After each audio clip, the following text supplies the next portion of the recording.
Hello बच्चों, कैसे हैं आप लोग। आज कार्बोक्सिलिक एसिड का नेक्स्ट वीडियो बन रहा है।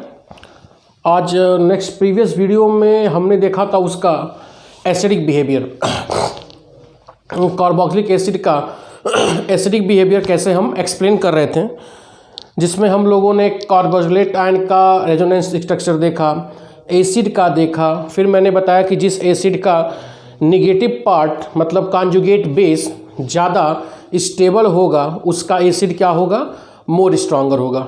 आप लोगों को प्रीवियस वीडियो आप लोगों को याद ही होगा, ठीक है। आओ आज हम लोग थोड़ा सा और डीपली चलते हैं।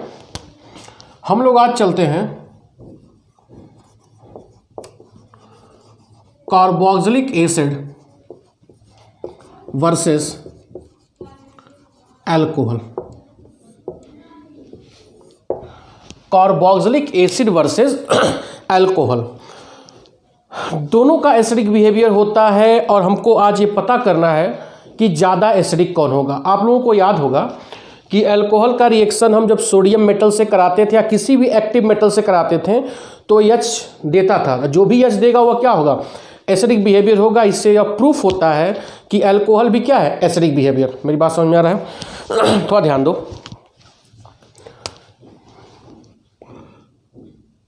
RCOH, ठीक है ना। यह क्या हो गया, कार्बोक्सिलिक एसिड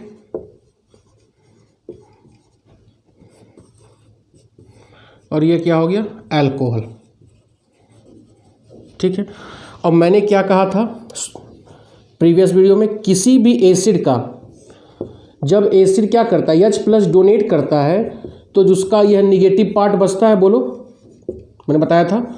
और निगेटिव पार्ट जिस एसिड का मोर स्टेबल होगा, इसको कॉन्जुगेट बेस बोल रहे थे ना, कॉन्जुगेट बेस। क्या बोलेंगे, कॉन्जुगेट बेस। तो किसी भी एसिड का जो कॉन्जुगेट बेस अगर मोर स्टेबल होगा तो वह एसिड क्या होगा, मोर एसिडिक होगा। मेरी बात समझ में आ रहा है, मोर एसिडिक होगा। क्लियर हो रहा है? अब यहां पर देखो, यह इलेक्ट्रॉन यहाँ शिफ्ट हुआ, पाई बॉन्ड, यह यहाँ पर शिफ्ट हुआ, तो एसिड क्या कर रहा है, रेजोनेंस दिखाकर RCOO माइनस,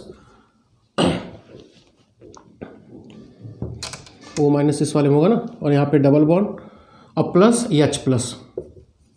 यह क्या हो गया, कार्बोक्सिलेट आयन। यह क्या हो गया, कार्बोक्सिलेट आयन, ठीक है। यह H+ रिमूव करेगा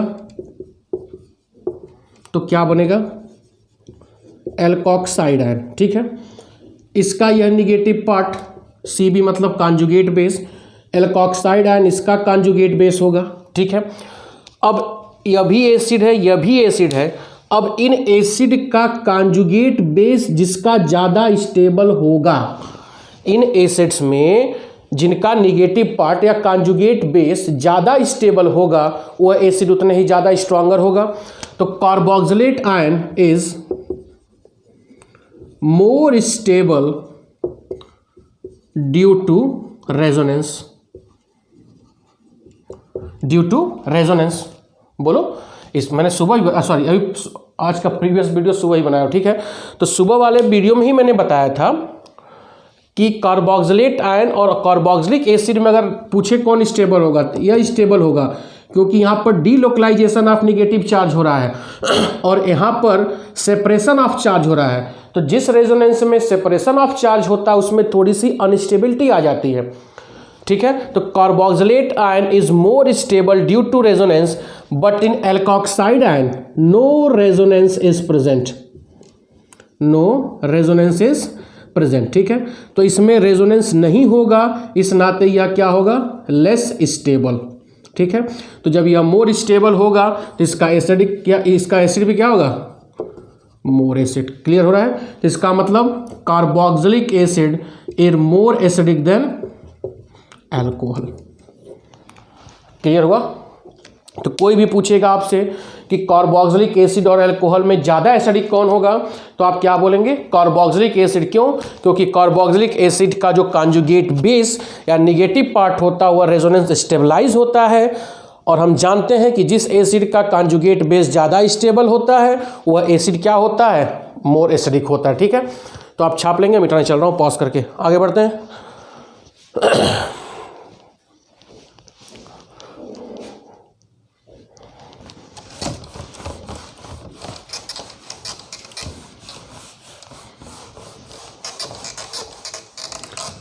सरफेस केमिस्ट्री भी बनता रहेगा, घबराओ मत। उसके बाद ये ख़त्म हो जाएगा, इसके बाद आई थिंक एक लेक्चर और रहेगा। उसके बाद बायोमॉलिक्यूल्स, एमीन्स, चैप्टर फिनिश। ठीक है, अब ध्यान दो, अब थोड़ी सी हम बात करेंगे। यह सब बोर्ड में थोड़ा कम ही पूछेगा, ये बोर्ड का नहीं है जो बताने जा रहा हूँ, लेकिन बोर्ड तो पास से हो जाएगा आदमी थोड़ा सा आगे।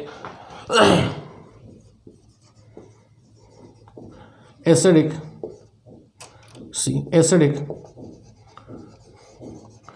Strength of benzoic acid. ठीक है, अब थोड़ा सा हम एसिडिक स्ट्रेंथ देखेंगे, किसका, बेंजोइक एसिड का।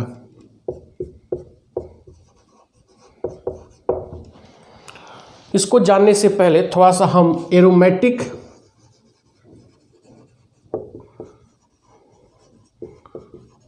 Carboxylic acid versus aliphatic carboxylic acid का थोड़ा हम एसिडिक स्ट्रेंथ देखना चाहते हैं। किसका एरोमेटिक कार्बोक्सिलिक एसिड और एलिफैटिक कार्बोक्सिलिक एसिड। ध्यान दो बेटा,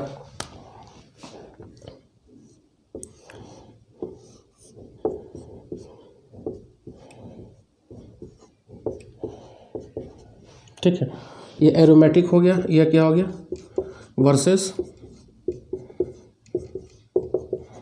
ठीक है। इसको एक मिनट यहाँ डबल बॉन्ड इधर लगाओ जिससे कि दिखाई दे। ओ यहाँ पर क्या होगा, ओ एच। ठीक है, अब यह एच देगा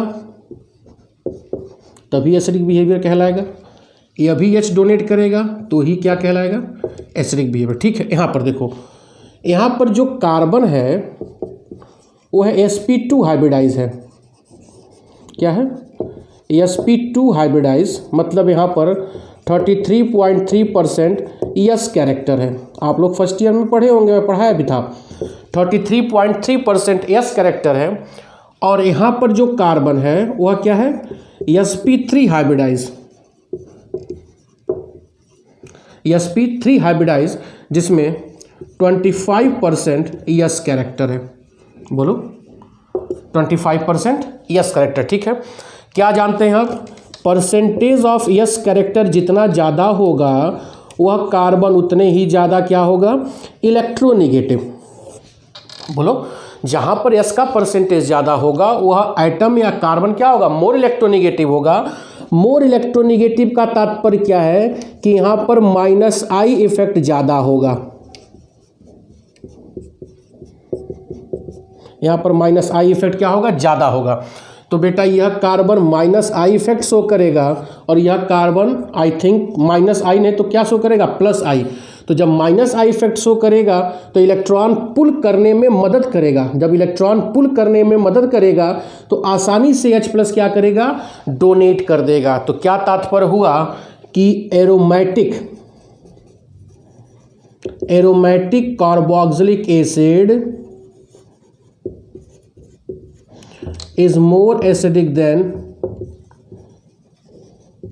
aliphatic carboxylic acid। हो रहा क्लियर?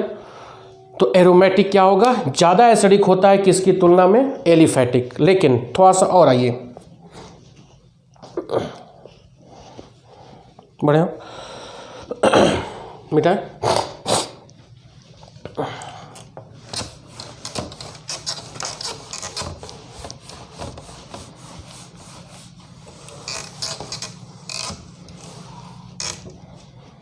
ठीक है, अब जैसे पूछ दे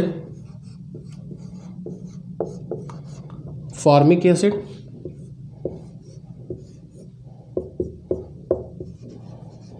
बेंजोइक एसिड और एसिटिक एसिड में एसिडिक स्ट्रेंथ बताइए। बहुत सिंपल है यार, यहाँ केवल क्या है, -I है। यहाँ पर भी माइनस आई है, यहाँ पर तो प्लस आई है, तो ऑब्वियस सी बात है सबसे कम एसिडिक होगा। ठीक है, यहाँ पर sp2 की वजह से माइनस आई आ रहा है, यहाँ पर H की वजह से माइनस आई आ रहा है, मतलब यह माइनस आई क्या होगा, मोर डोमिनेटिंग होगा इसके ऊपर। तो फॉर्मिक एसिड क्या होगा, more acidic then benzoic acid, मोर acidic then benzoic acid. Clear हो रहा है। अब आओ कपड़ा ले लो। अब हम बात करेंगे कि अगर बेंजोइक एसिड में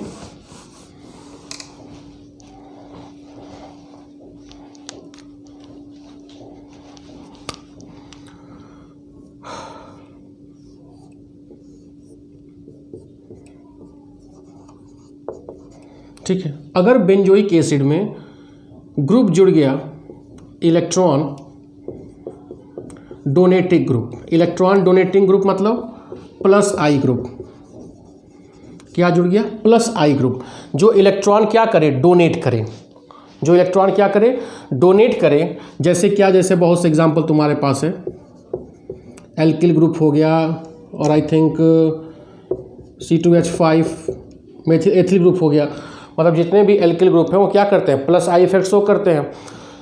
तो इलेक्ट्रॉन विड्रॉइंग ग्रुप क्या करेगा, इलेक्ट्रॉन देगा, रिंग को इलेक्ट्रॉन क्या करेगा, देगा। तो जब रिंग को इलेक्ट्रॉन देगा, एक मिनट रुक जाओ, तो जो H या O जो इस बॉन्ड को तोड़ रहा है, इस बॉन्ड को इलेक्ट्रॉन देने की वजह से इसके यहाँ की तोड़ने की टेंडेंसी कम हो जाएगी, क्योंकि हम इलेक्ट्रॉन दे रहे हैं। यहाँ वो क्या कर रहा है, वो चाह रहा है कि इलेक्ट्रॉन यहाँ तोड़कर इसका इलेक्ट्रॉन लेकर H+ रिलीज कर दे। तो यह कहेगा क्यों इलेक्ट्रॉन इसका लोगे, मैं तुमको ऑलरेडी यहाँ इलेक्ट्रॉन दे रहा हूँ।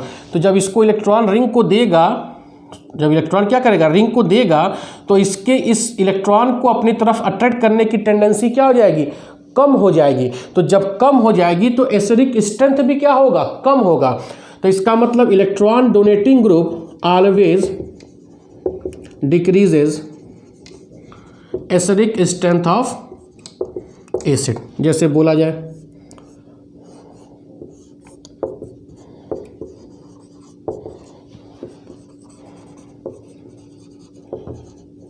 बेंजोइक एसिड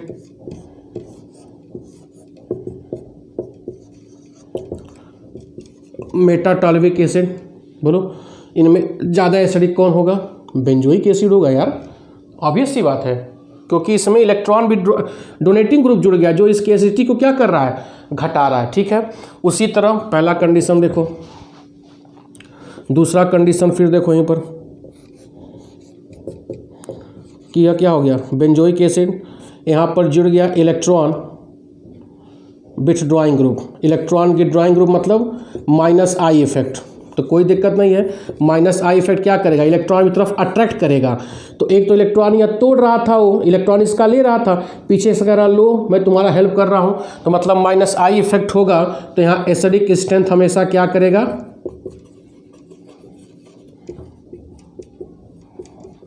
बढ़ा देगा। ठीक है, एसिडिक स्ट्रेंथ हमेशा क्या होगा, बढ़ा देगा। जैसे एग्जांपल इसका देखो, इसका एग्जांपल है लिख रहा हूँ,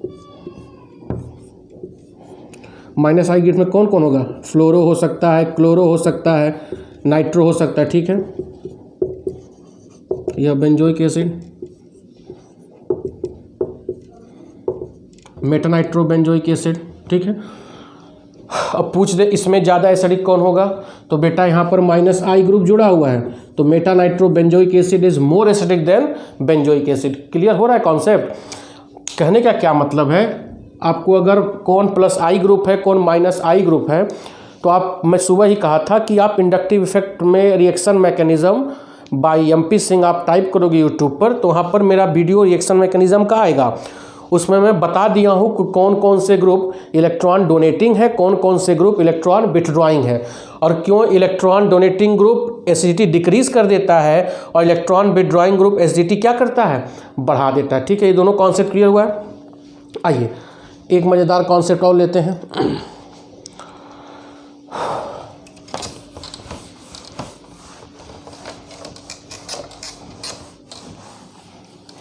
सबसे इम्पोर्टेंट टॉपिक पढ़ाने जा रहा हूँ जो JEE के सिलेबस में ही है।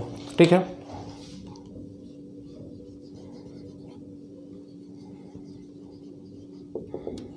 आर्थो इफेक्ट, ठीक है। क्या पढ़ा रहा है? आर्थो इफेक्ट, ध्यान दो।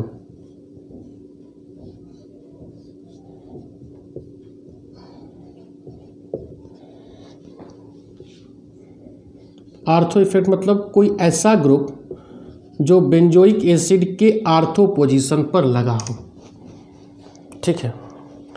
अगर जो हम लोगों ने अभी कॉन्सेप्ट पढ़ा है, अगर वो कॉन्सेप्ट यहाँ पर लगाते हैं कि यहाँ भैया बेंजोइक एसिड है, यहाँ पर इलेक्ट्रॉन डोनेटिंग ग्रुप जुड़ चुका है, ठीक है। अब ध्यान दो, अगर यह H+ डोनेट करता है, यहाँ एक मिनट छोटा हो गया थोड़ा सा,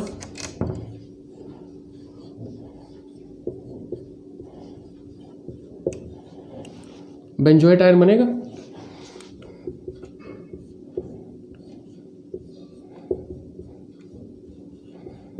यहाँ पर भी बेंजोएट आयन बनेगा, लेकिन इसमें क्या जुड़ा है? मीथिलीन, ठीक है।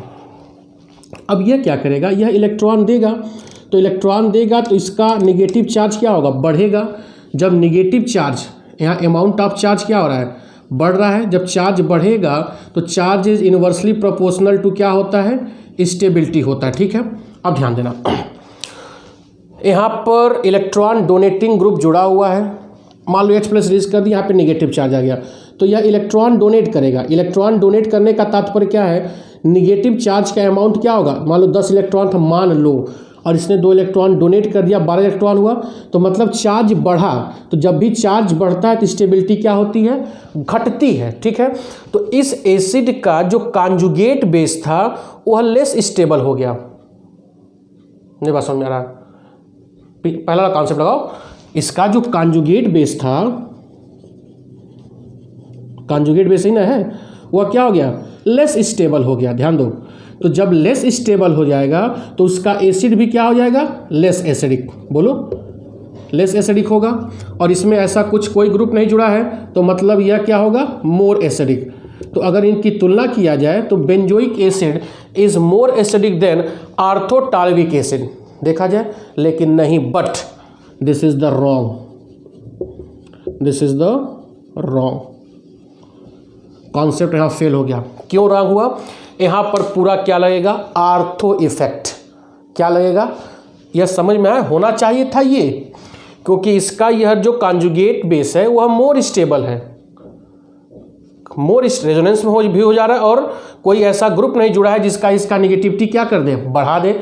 लेकिन यहाँ पर ऐसे ग्रुप जुड़े हैं जो इसकी नेगेटिविटी को बढ़ाकर चार्ज को मतलब इसको डिस्टेबलाइज कर देगा। यही कॉन्सेप्ट हुआ। होना चाहिए था ये, लेकिन हो जाता है कुछ और।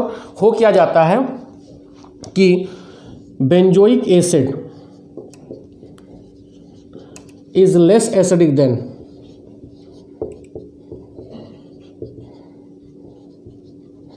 दिस एसिड, ठीक है। कारण बताया जाए तो हम मिटाना चाहूँगा, जहाँ जहाँ बड़ा चाहिए मिटाए।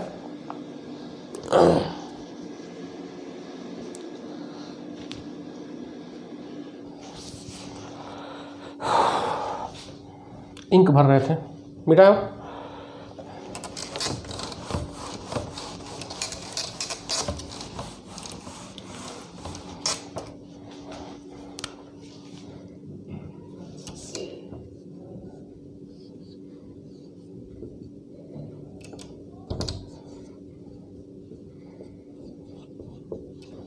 ठीक है, इन्हीं की तुलना किया जा रहा है, ध्यान दीजिएगा बेटा।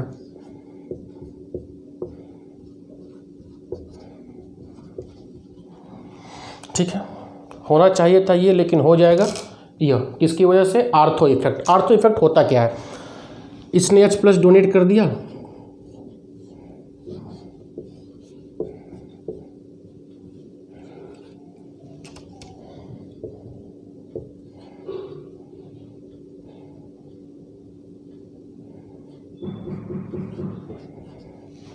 बोलो यही ना है? उल्टा हो गया, CO ऊपर होना चाहिए ना।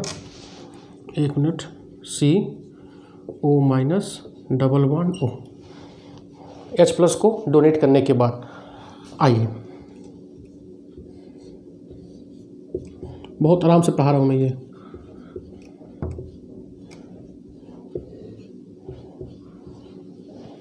कोई दिक्कत? अब पूरी बात ध्यान समझिएगा, यहाँ छोड़ो, यहाँ पर नहीं, अब यहाँ पर आओ। यहाँ पर देखो H+ डोनेट किया, बेंजोएट आयन बना, तो यहाँ पर क्या है, मेथिल ग्रुप जुड़ा है और यहाँ O पर माइनस, ठीक है। यह एक बल्की ग्रुप है, ठीक है, ये क्या है, बल्की ग्रुप, और यहाँ पर निगेटिव चार्ज और इसके अपने खुद के इलेक्ट्रॉन, इसके अपने खुद के इलेक्ट्रॉन, ध्यान दीजिएगा। तो यहाँ पर डेंसिटी ऑफ इलेक्ट्रॉन, इलेक्ट्रॉनों की संख्या बहुत ज़्यादा हो जा रही है। तो यहाँ जब इलेक्ट्रॉनों की संख्या बहुत ज़्यादा हो जा रही है तो यहाँ पर लग रहा है स्टेरिक हिंड्रेंस। क्या लग रहा है? Steric hindrance. स्टेरिक हिंड्रेंस मतलब यहाँ दोनों के बीच में रिपल्सन हो रहा है। किसके किसके बीच में? CH3 और या O के ऊपर जितने इलेक्ट्रॉन है और नेगेटिव के चार्ज के बीच में यहाँ पर क्या हो रहा है? बहुत ज़्यादा रिपल्सन हो रहा है। तो उस रिपल्सन को मिनिमाइज करने के लिए यह बॉन्ड, जो यह वाला बॉन्ड है, यह वाला बॉन्ड रोटेट हो जा रहा है। ध्यान दीजिएगा, यह वाला बॉन्ड क्या हो रहा है? रोटेट हो जा रहा है, ठीक है। अब ध्यान दो, अब मान लो मेरा यह पंजा है, यहाँ C है, यह छोटी वाली उंगली डबल बॉन्ड O है और यह क्या है? O-, अंगूठा मेरा क्या है? O-। समझो बात को, ठीक है। यह मान लो यह मुट्ठी मेरी क्या हो गई? CH3 और यह हो गया। तो इस मुट्ठी और अंगूठे के बीच में क्या रिपल्सन हो रहा है? बोलो। और रिपल्सन हो रहा है, इस रिपल्सन को मिनिमाइज करने के लिए यह बॉन्ड रोटेट हो जाएगा। जब रोटेट हो जाएगा तो negative charge above the plane आ गया। यह वाला क्या हो गया? एबव द प्लेन आ गया। देखो यह वाला बॉन्ड एबव द प्लेन आ गया। नहीं समझ में आया? देखो जब रोटेट होगा तो यह, समझो तुम बात को, मैं यहाँ बना रहा हूँ, बॉन्ड रोटेट हो गया तो C यह मान लो चला गया, O इधर चला गया और O-, मैं डॉटेड दिखा रहा हूँ, डॉट या डार्क कर दे रहा हूँ। O- क्या हुआ? एबव द प्लेन आ गया। This O- situated above the plane. अब ध्यान देना, और आप जानते हैं